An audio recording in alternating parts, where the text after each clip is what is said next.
2016 തിരഞ്ഞെടുപ്പിൽ മഞ്ചേശ്വരം മണ്ഡലത്തിൽ നിന്ന് ജയിച്ചിട്ടുള്ള PB അബ്ദുൾ റസാഖ് അന്തരിച്ചുപോയി.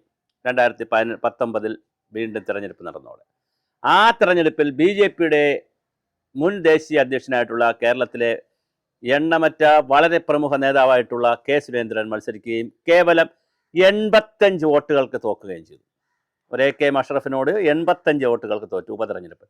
85 വോട്ടുകൾ തോറ്റപ്പോൾ അത് കോടതിയിൽ പോയി കുറേ വോട്ടെന്നൊക്കെ പറഞ്ഞ് പോയെങ്കിലും അത് കഴിഞ്ഞു. സുരേന്ദ്രൻ അനുകൂലമായിട്ടല്ല വിധി വന്നത്. ആദ്യഘട്ടത്തിൽ സുരേന്ദ്രൻ അനുകൂലമായി വന്നെങ്കിലും പിന്നെ അവസാന ഘട്ടത്തിൽ അത് സുരേന്ദ്രനെതിരായിട്ടാണ് വന്നത്. അതിനുശേഷം 2021 വീണ്ടും സുരേന്ദ്രൻ അവിടെ മത്സരിച്ചു. 2021 സുരേന്ദ്രൻ മത്സരിച്ചപ്പോൾ 745 വോട്ട്, ആദ്യത്തെ 85 പോയിട്ട് 745 വോട്ട് വ്യത്യാസത്തിലാണ് സുരേന്ദ്രൻ തോറ്റത്. ശരിക്കും പറഞ്ഞാൽ സുരേന്ദ്രൻ ആദ്യഘട്ടത്തിൽ ഉപതെരഞ്ഞെടുപ്പിൽ പോയി തോറ്റതിന് ശേഷം 2 വർഷം അവിടെ തുടർച്ചയായി നിന്നിരുന്നുവെങ്കിൽ ഒരു പക്ഷേ സുരേന്ദ്രൻ അവിടെ ജയിക്കുമായിരുന്നു. ഇപ്പോൾ അവിടെ 8 പഞ്ചായത്തുകളായി എൺമകജെ, കുമ്പള, മംഗൽപാടി, മഞ്ചേശ്വർ, മീഞ്ച, പൈവലിക, പുത്തികെ, ഓർക്കാട്, ഈ 8 പഞ്ചായത്തുകളിൽ ഇപ്പോൾ 2 എണ്ണം ഒഴിച്ച് ബാക്കി 6 എണ്ണം UDF ആണ് പിടിച്ചിരിക്കുന്നത്.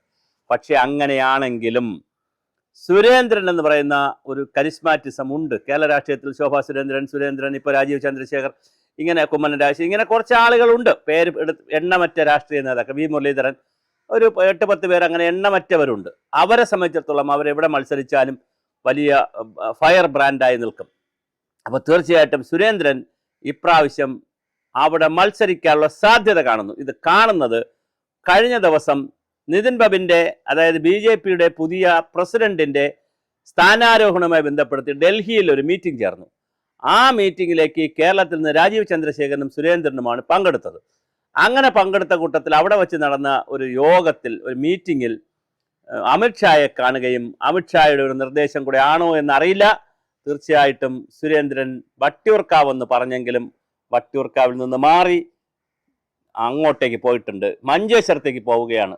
അവിടെ അദ്ദേഹം കോൺസെൻട്രേറ്റ് ചെയ്യുന്നതുകൊണ്ട് മാത്രമല്ല, ഒരു ഫേസ്ബുക്ക് പോസ്റ്റ് കഴിഞ്ഞ 2 ദിവസം മുമ്പ് സുരേന്ദ്രൻ്റെതായി വന്നിട്ടുണ്ട്. ഞാൻ 2 പ്രാവശ്യം മത്സരിക്കുകയും 2 പ്രാവശ്യവും ജനങ്ങൾ എന്നെ ഹൃദയത്തിലേറ്റുകയും ചെയ്തിട്ടുള്ള സ്ഥലമാണ് അവിടെ. അങ്ങനെയാണെങ്കിൽ 3ാമത്തെ പ്രാവശ്യം ഹൃദയത്തിൽ നിന്ന് അസംബ്ലിയിലേക്ക് കയറ്റും എന്നൊരു ശുഭാപ്തി വിശ്വാസമാണ് സുരേന്ദ്രൻ പങ്കുവച്ചിരിക്കുന്നത്. അപ്പോഴും അവിടെ അശ്വിനി എന്ന് പറയുന്ന ഒരു വനിത ഫയർ ബ്രാൻഡായി ഇങ്ങോട്ട് തെക്കൻ ഭാഗത്തേക്ക് വരുമ്പോൾ, പാലക്കാട് മുതൽ തെക്കോട്ട് പിടിക്കുമ്പോൾ ശോഭാ സുരേന്ദ്രൻ എങ്ങനെയാണോ അതുപോലെ തന്നെ വളരെ പ്രധാനപ്പെട്ടൊരു വനിതാ നേതാവാണ് അശ്വിനി. അവർ കർണാടകത്തിൽ BJP എന്നവർക്ക് ക്ഷണമുണ്ടായിരുന്നു. ഒരുപക്ഷെ കർണാടകത്തിലേക്കൊക്കെ മാറി പറിച്ചു നട്ടെങ്കിൽ അവരവിടെ മന്ത്രിയൊക്കെ വേണമെങ്കിലും അത്രയ്ക്ക് വലിയ ഫയർ ബ്രാൻഡാണ് അവർ. അവിടെ അവരും സുരേന്ദ്രനും കൂടിയൊക്കെ ഒന്നിച്ച് ഒരു മുഖം പോലെ മത്സരിച്ചാൽ, അതായത് അവരുടെയും കൂടി സപ്പോർട്ട് ഉണ്ടെങ്കിൽ, കാരണം ഇതിനകത്ത് BJPക്കകത്ത് ചില പ്രശ്നങ്ങൾ വരുന്ന, പലപ്പോഴും ഗ്രൂപ്പ് തർക്കം വഴക്കൊക്കെ വരുന്നൊരു ശൈലി നമ്മൾ കാണുന്നുണ്ട്. അത് ഒന്ന് ഒഴിവാക്കിയാൽ വളരെ കൃത്യമായി സുരേന്ദ്രന് പിടിക്കാൻ പറ്റുന്ന ഒരു സീറ്റാണ്. അങ്ങനെയാണെങ്കിൽ കേരളത്തിൽ തെക്കേ അറ്റം തിരുവനന്തപുരം കോർപ്പറേഷൻ പിടിച്ചതുപോലെ, തിരുവനന്തപുരം നിയമം പിടിക്കാനുള്ള സാധ്യത ഉള്ളതുപോലെ തെക്കേ അറ്റവും വടക്കേ അറ്റവും പിടിക്കാനുള്ള സാധ്യതയുണ്ട്. ഒരു 2, 3, 4 സീറ്റ് BJPക്ക് പറയുന്നുണ്ട് മിക്ക സർവേകളിലും. അങ്ങനെയാണെങ്കിൽ ആ സീറ്റ് 10-30 സീറ്റുകളിൽ അവർ വലിയ നിർണായക സ്ഥാനത്തെത്തുമെന്നും 2, 3, 4 സീറ്റുകളിൽ അവർ ജയിക്കുമെന്ന് പറയുന്നിടത്ത് തിരുവനന്തപുരം നിയമം പറയുന്ന പോലെ മഞ്ചേശ്വരവും അവർ ജയിക്കാനുള്ള സാധ്യതയുണ്ടോ? സുരേന്ദ്രനിലൂടെ മഞ്ചേശ്വരം കൈകാര്യം ചെയ്യാൻ പറ്റും എന്നുള്ള ഒരു വലിയ ആത്മവിശ്വാസത്തിലാണ് BJP നിൽക്കുന്നത്. ഒരുപക്ഷെ അത് നടന്നാൽ അത്ഭുതമില്ല. അതേ കണ്ണൂർ ഉള്ളിയേരിക്കാരനാണ്. ആ കണ്ണൂരും മഞ്ചേശ്വരവും കാസർഗോഡ് എന്നൊക്കെ പറയുന്ന 1 മണിക്കൂർ 1.5 മണിക്കൂർ യാത്രയുടെ ദൂരമേ ഉള്ളൂ.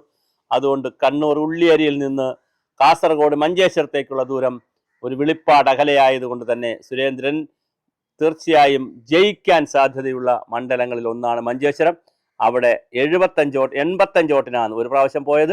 രണ്ടാമത് 745 വോട്ടിനാണ്. അതിൽ 350 വോട്ടോ 400 വോട്ടോ പിടിക്കാൻ കഴിഞ്ഞിരുന്നെങ്കിൽ തീർച്ചയായിട്ടും സുരേന്ദ്രന് ജയിക്കാൻ പറ്റും. അത്ര ബ്രിമ്മിൽ നിൽക്കുന്നൊരു മണ്ഡലമാണ് സുരേന്ദ്രനെ സംബന്ധിച്ച്. പക്ഷേ ഇപ്രാവശ്യം ഇന്ത്യൻ യൂണിയൻ മുസ്ലിം ലീഗും UDFും വലിയൊരു അപ്പർ ഹാൻഡ് പഞ്ചായത്ത് തെരഞ്ഞെടുപ്പിൽ അവിടെ എടുത്തിട്ടുണ്ട്. അത് ഒരു പക്ഷേ സുരേന്ദ്രനൊരു തടസ്സമായി വന്നില്ലെങ്കിൽ വരുമോ നമുക്കറിയില്ല. അങ്ങനെ വന്നാൽ സുരേന്ദ്രൻ്റെ കാര്യത്തിൽ ബുദ്ധിമുട്ട് വരും. പക്ഷേ അങ്ങനെ വരാതിരിക്കാനാണ് സാധ്യത.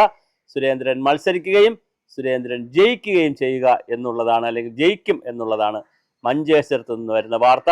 പാർട്ടിയെ സംബന്ധിച്ചിടത്തോളം അവിടെ ശക്തമായ വേരോട്ടമുള്ളൊരു പ്രദേശമാണ്. അവിടെ വിവിധ പഞ്ചായത്തുകളിൽ അവർ 2ാം സ്ഥാനത്താണ്.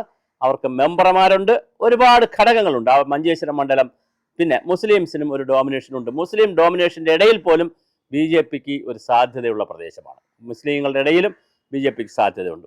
ഹിന്ദു ഡോമിനേഷനും കുറച്ച് സ്ഥലങ്ങളിൽ ഹിന്ദു ഡോമിനേഷനുമുണ്ട്. അപ്പോൾ അങ്ങനെ വളരെ വ്യത്യസ്തമായ ഒരു ചരിത്രം പറയുന്ന ഒരു സ്ഥലമാണ് മഞ്ചേശ്വരം. ഞാൻ പറഞ്ഞു അവിടെ 21-ൽ മത്സരിച്ചത് AK അഷറഫാണ്. അത് 745 വോട്ടിനോ മറ്റുമാണ് ജയിച്ചത്. അതിന് മുമ്പായിരുന്നെങ്കിൽ അബ്ദുൾ റസാഖ് ഉണ്ടായിരുന്നു. അദ്ദേഹമാണ് കാലാവധി പൂർത്തിയാക്കുന്ന മുമ്പേ അന്തരിച്ചത്. അതും IUML തന്നെയായിരുന്നു. അപ്പോൾ IUMLന് ഒരു വലിയ സാധ്യത, ഇന്ത്യൻ യൂണിയൻ മുസ്ലിം ലീഗിന് വലിയ സാധ്യതയുള്ള മണ്ഡലമാണ്. അവരുടെ ആളുകൾ നിരന്തരം അവിടെ ജയിക്കുന്ന. പിന്നെ ചെർക്കളം അബ്ദുള്ള മഞ്ചേശ്വരത്ത് നിന്ന് ജയിച്ചിട്ടുള്ള ആളാണ്. അദ്ദേഹം പഞ്ചായത്ത് വകുപ്പ് മന്ത്രി 2000 കാലഘട്ടത്തിലെ 2000-2004 കാലഘട്ടങ്ങളിലെ പഞ്ചായത്ത് വകുപ്പ് മന്ത്രിയായിരുന്ന ചെർക്കളം അബ്ദുള്ള ജയിച്ചതും മഞ്ചേശ്വരം മണ്ഡലത്തിൽ നിന്നാണ്. അപ്പോൾ മഞ്ചേശ്വരം എന്ന് പറയുന്നത് ഇന്ത്യൻ യൂണിയൻ മുസ്ലിം ലീഗിന് വലിയ വേരോട്ടമുള്ള, കർണാടകയുമായിട്ട് ബോർഡർ കാണിക്കുന്ന വലിയ വേരോട്ടമുള്ള മുസ്ലിം യാഥാസ്ഥിതിക കുടുംബം ധാരാളമുള്ളൊരു പ്രദേശമാണ്. പക്ഷെ അവിടെ സുരേന്ദ്രന് ഒരു വലിയ ട്രെൻഡ് കാണിക്കുന്നു. 50% കൂടുതലാണ് ഇപ്പോൾ സുരേന്ദ്രൻ മത്സരിച്ചാൽ സാധ്യതയുണ്ടെന്നുള്ളതാണ് ഇലക്ഷൻ അനാലിസിസ് കാണിക്കുന്നതും. തീർച്ചയായും BJPക്ക് ഇപ്പോൾ ഉള്ള വോട്ടുകളും അതുപോലെ സുരേന്ദ്രൻ്റെ ഒരു ഫാക്ടറും പിന്നെ മോദി ഫാക്ടറും ഇതെല്ലാം കൂടി അബ്ദുള്ളക്കുട്ടിയും അബ്ദുൽ അസീസും പിന്നെ നമ്മുടെ VCയും പിന്നെ സെൻട്രൽ യൂണിവേഴ്സിറ്റിയുടെ മുൻ VCയും ഇവരെല്ലാം മുസ്ലിംസാണ്. ഇവരെല്ലാവരുടെയും കൂടെ വലിയൊരു തേരോട്ടം അവിടെ ഉണ്ടായാൽ തീർച്ചയായിട്ടും BJPക്ക് അനുകൂലമായി വരുന്ന ഒരു ഘടകമാകും. കൺസോളിഡേറ്റഡ് ആയിട്ടുള്ളൊരു മൈനോറിറ്റി ഉണ്ട് എന്നുള്ളത് BJPക്ക് ഒരു പ്രശ്നമാണ്. അവിടെ ഒരു കൺസോളിഡേറ്റഡ് മൈനോറിറ്റി ഉണ്ട്. അതുപോലെ തന്നെ CPM ഒരിക്കലും BJPക്ക് വോട്ട് ചെയ്യാൻ സാധ്യതയില്ലാതിരുന്നു. പക്ഷേ ഇപ്രാവശ്യം അതിൻ്റെ മാറ്റം വരാൻ സാധ്യതയുണ്ട്. ഇപ്രാവശ്യം വ്യാപകമായി പഞ്ചായത്ത് തെരഞ്ഞെടുപ്പിൽ CPMകാരും BJPക്ക് വോട്ട് ചെയ്തിട്ടുണ്ട്. അത് ഇന്നലെ വരെ എതിരായിരുന്നുവെങ്കിൽ ഇനി ഒരു അനുകൂല ഫാക്ടറായി BJPക്ക് വരാൻ സാധ്യതയുണ്ട്. അതൊരു വളരെ പ്രധാനപ്പെട്ട കാര്യമാണ്. പിന്നെ അതുപോലെ ആൻറ്റി ഇൻകംബൻസ് വളരെ ശക്തമായ തോതിലുണ്ട്. ആ ഭരണവിരുദ്ധ വികാരമുണ്ട്. ആ ഭരണവിരുദ്ധ വികാരം കോൺഗ്രസിലേക്ക് പോകുമോ, IUMLലേക്ക് പോകുമോ, BJPയിലേക്ക് വരുമോ എന്നുള്ളതാണ്. BJPയുടെ കാൻഡിഡേറ്റ് വളരെ പേഴ്സണലായിട്ടുള്ള ഒരു കാൻഡിഡേറ്റ്ഷിപ്പ് വന്നാൽ, സുരേന്ദ്രൻ വന്നാൽ തീർച്ചയായിട്ടും BJPക്ക് വലിയ അഡ്വാൻറ്റേജ് ഉണ്ട്. അപ്പോഴും IUMLൻ്റെ എഡ്ജ് നമുക്ക് കളയാൻ പറ്റത്തില്ല. അവർക്കും അവിടെ ഒരു എഡ്ജ് ഉണ്ട്. കാര്യം ഫൈനൽ റൗണ്ട് വരുമ്പോൾ ഒരു മുസ്ലിം മെജോറിറ്റി ഉള്ളത് തന്നെ ഇങ്ങനെ കറക്കി വരുമ്പോൾ അവസാനം IUML ജയിക്കുന്നതാണ് പലപ്പോഴും കാണുന്നത്. പക്ഷേ 785 വോട്ടിൻ്റെ വ്യത്യാസത്തിൽ, അല്ലെങ്കിൽ 800-ന് താഴെയുള്ള വോട്ടിൻ്റെ കളി മാത്രമേ ഉള്ളൂ. 400 വോട്ടിൽ കൂടുതൽ മറിക്കാൻ പറ്റിയാൽ, കഴിഞ്ഞ തെരഞ്ഞെടുപ്പിൽ നിന്ന് മറിക്കാൻ പറ്റിയാൽ സുരേന്ദ്രൻ്റെ ശബ്ദം കേരള നിയമസഭയിൽ കേൾക്കാൻ പിന്നെ അധികം സമയം ആവശ്യമില്ല.